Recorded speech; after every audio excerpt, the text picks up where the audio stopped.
আসসালামু আলাইকুম। বাড়ি ভাড়া, চিকিৎসা ভাতা, উৎসব ভাতা এবং শ্রান্তি ও বিনোদন ভাতা কি পরিমাণ বৃদ্ধি পাচ্ছে, এই বিষয়টি নিয়ে কিছুক্ষণের পাঠশালা নামক একটি অনলাইন পোর্টাল বিস্তারিত আলোচনা করেছে। চলুন সেটির বিস্তারিত দেখে নেওয়া যাক।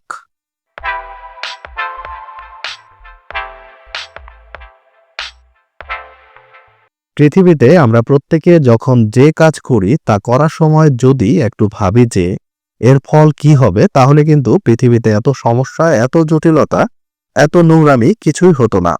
এই পৃথিবীর মানুষ একটা বিষয় নিয়ে সবচেয়ে বেশি চর্চা করে, তা হলো কে কিভাবে অন্যকে কত বেশি ঠকাবে। এই পৃথিবীতে যে যত বেশি অন্যকে ঠকাতে পারে তাকে তত বেশি স্মার্ট বলে ঘোষণা দেওয়া হয়। এটাই এই পৃথিবীর নির্মম বাস্তবতা।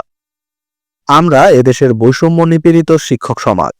আমাদের পেশার নাম হলো মাল্টিপল প্রবলেম অকুপেশন বা এমপিওভুক্ত শিক্ষক সমাজ। এমপিওভুক্ত শিক্ষকদের ক্ষেত্রে এই রাষ্ট্র সর্বদা একটা নীতি মেনে চলে, তা হলো এই শিক্ষকদের প্রয়োজন যতটুকুই থাক না কেন মেটানো হবে যৎ সামান্য। তা দিয়ে এদের প্রয়োজন কতটুকু মিটবে তাতে আমাদের কোনো যায় আসে না। আর এ ধরনের নীতি গ্রহণ করার সাহস তারা এজন্যই পায় যে আমাদের নিজেদের মধ্যে নেই বিন্দু পরিমাণ ঐক্য, নেই নিজেদের মধ্যে বিন্দুমাত্র শ্রদ্ধাবোধ। আমাদের জন্য এ ধারণাটি বিশেষভাবে প্রযোজ্য, কারণ আমাদের জীবন ও পেশাগত পরিস্থিতি, সরকারি নীতিমালা, বেতন নির্ধারণ, কর্মসংস্থান পরিস্থিতি এবং সংগঠনগত সমর্থনের উপর নির্ভরশীল। এমপিওভুক্ত শিক্ষকরা অনেক সময় পেশাগত দায়িত্ব পালন করতে গিয়ে বিভিন্ন প্রতিবন্ধকতার সম্মুখীন হন, যার ফলশ্রুতি তাদের জীবনে বাস্তব সমস্যার সৃষ্টি করে, কিন্তু সরকার ব্যবস্থার তাতে বিন্দুমাত্র আগ্রহ নেই। আমরা যখনই কোনো চাওয়া পাওয়া নিয়ে সরকারের নিকট হাজির হই, প্রথমত সরকার তা খুব একটা ভালোভাবে গ্রহণ করে না, যদিও এর পেছনে আমাদের নিজেদেরও দায়বদ্ধতা রয়েছে, কারণ আমরা কখনোই সকলে একযোগে সরকারের নিকট দাঁড়াতে পারি না। আমরা যাই মুষ্টিমেয় কিছু জন, যা দেখে আমাদের কর্তৃপক্ষ মিটিমিটি করে হাসে আর মনে মনে বলে যে এরা তো নিজেরাই ঠিক নেই, অতএব এদের ফাঁকি দেওয়া খুব একটা কঠিন কাজ নয়। কারণ 10 জনের বাধা যত সহজে অতিক্রম করা যায়, সেই বাধা যদি 1000 জন মিলে দেওয়া যেত তাহলে কিন্তু সেটা অতিক্রম করা এত সহজ হতো না। কিন্তু আমরা সেই 1000 জনের বাঁধ তৈরি করতে পারি না। আমাদের মধ্যে নানা মত, নানা দল, নানা রকমের বিভক্তি। আমরা কখনো ভাবি না যে আমরা সকলেই একই পেশার অন্তর্ভুক্ত। যদি কোনো চাওয়া পাওয়া আদায় করতে পারি তাহলে সকলেই উপকৃত হব।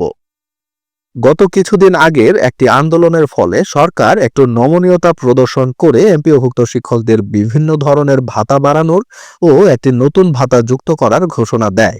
কিন্তু পরবর্তীতে এখন যা জানা যাচ্ছে তা হলো সামনে যে ঘোষণা আসতে চলেছে তা একটি নতুন প্রহসন ছাড়া আর কিছুই নয়। প্রহসন এই জন্য বলছি যে দীর্ঘদিনের আমাদের এই বৈষম্যের যদি এই সমাধান হয় তাহলে এটাকে প্রহসন ছাড়া আর কি বলা যায় বলেন। বিভিন্ন সূত্র মোতাবেক যতটুকু জানা যাচ্ছে সেটি হলো যে আমাদের উৎসব ভাতা বৃদ্ধি পেতে যাচ্ছে সর্বোচ্চ 25% বা তার কমও হতে পারে। বাড়ি ভাড়া বৃদ্ধি পেতে যাচ্ছে মাত্র 1000 থেকে 1500 টাকা। আর চিকিৎসা ভাতা বৃদ্ধি পাবে সম্ভবত 500 টাকা। আর নতুন যুক্ত শ্রান্তি বিনোদন ভাতা আমাদের জন্য বরাদ্দ প্রতি 3 বছর পর পর মাত্র 10%। এখন আপনারা সিদ্ধান্ত নেবেন যে আপনার বা আমাদের কি এই দেশের নিকট বা রাষ্ট্রের নিকট থেকে এ ধরনের প্রহসনমূলক প্রাপ্তি আশা করি। যদি সবাই বলেন হ্যাঁ ঠিক আছে, তাহলে কিছু বলার নেই। আর যদি বলেন যে না ঠিক নেই, তাহলে একটি কথাই বলবো, তা হলো আসুন আমরা একতাবদ্ধ হই। একতাবদ্ধ হয়ে আমাদের নিজেদের অধিকার নিজেরা আদায় করে নিতে প্রস্তুত হই। ভিডিও সম্পর্কে আপনাদের মূল্যবান মন্তব্য ও মতামত জানাতে ভুলবেন না। আর ভিডিওটি যদি উপকারী এবং গুরুত্বপূর্ণ মনে হয় এবং এরকম গুরুত্বপূর্ণ ভিডিও সবসময় পেতে চান, তাহলে অবশ্যই চ্যানেলটি সাবস্ক্রাইব করে আমাদের পাশে থাকুন। দেখা হবে নতুন কোনো ভিডিওতে নতুন কোনো গুরুত্বপূর্ণ আপডেট নিউজ নিয়ে। ততক্ষণ পর্যন্ত ভালো থাকুন। আল্লাহ হাফেজ।